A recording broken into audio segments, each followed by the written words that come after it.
That's huge. Yeah, she's just discovering it in the first book, right? Exactly. And it sounds like it's powerful. Okay, so we got a request to deep dive into Abeni and the Kingdom of Gold. Oh yeah, this one's gonna be fun. Yeah, it's the sequel to Abeni's song, which I enjoyed it. It was a fast-paced kind of fantasy novel, and it looks like this one is gonna be going even further in that direction. Yeah, definitely picks up right where the last one left off, after the village was attacked, you know? Right, yeah, the witch priest. Yeah, exactly. And now Abeni is, she's got to find this Kingdom of Gold. Right, and this Kingdom of Gold sounds like it's more than just a place. It sounds like it's Oh yeah. it's almost like a source of magic or it's like a nexus, Yeah. right? It's like a focal point for all the history and magic in this world that she's in. And it's interesting too because she's not alone. She's got her friends with her, right? Yep, we got Nomi's back. Yeah, Yomi is always a fascinating character. I love those kind of mysterious characters where you're never quite sure. You never know what side they're on. Yeah, exactly. And then there's Asha, who's a warrior, which a warrior in this kind of setting, it just screams adventure, doesn't it? Yeah, for sure. It's like, you got the magic, and then you got like the grounded action kind of stuff. Yeah. It's a good mix. So you've been reading through this. What's still out to you as like the big questions that this book is asking?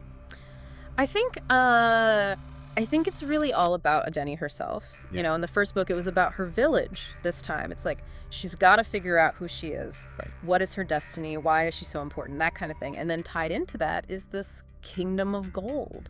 Is it a place? Is it a state of being? What is it? Right. Exactly. So it's like these two journeys are happening at the same time. She's trying to find this kingdom, and at the same time, she's trying to find herself. And it's got that classic hero's journey, but it's told in this really, really interesting way. And I love the West African influence on it, the folklore. Oh yeah, that's one of the coolest parts. I think it's not just like swords and sorcery. It's got this whole other layer of like spirits and creatures that are drawn from real mythology. Yeah, it reminds me of Children of Blood and Bone, or even Akata Witch. Oh yeah, totally. Those are great books, and it seems like this one is really kind of going for that same energy. Yeah, for sure. So for someone picking this up, what should they be looking out for? Well, okay, so first of all, this witch priest, he's not gone. He's still out there. Oh yeah, he is definitely the big bad, and he's sending all kinds of nasty creatures after Abeni, so there's gonna be a lot of action, a lot of fights. And she's got to learn how to control her magic. Yes, that's huge. Yeah, she's just discovering it in the first book, right? Exactly, and it sounds like it's powerful, but it's also dangerous, so she's gonna have to like figure out how to use it responsibly. And she's going to meet new allies too, right? Yep. Got to have some new friends along the way, and the publisher's notes mention that some of these allies are going to be spirits and mythical creatures. Which is That's always cool. yeah, it's gonna be really interesting to see how they tie into the whole world and the magic system. So it sounds like a really, really exciting story with a lot of action, a lot of heart, probably some tears. Oh yeah, Always gotta have some tears. right, the feels. But I think the thing that's gonna stick with people is Abeni's journey. This idea of like finding yourself in the midst of all this chaos. That's the real quest, isn't it?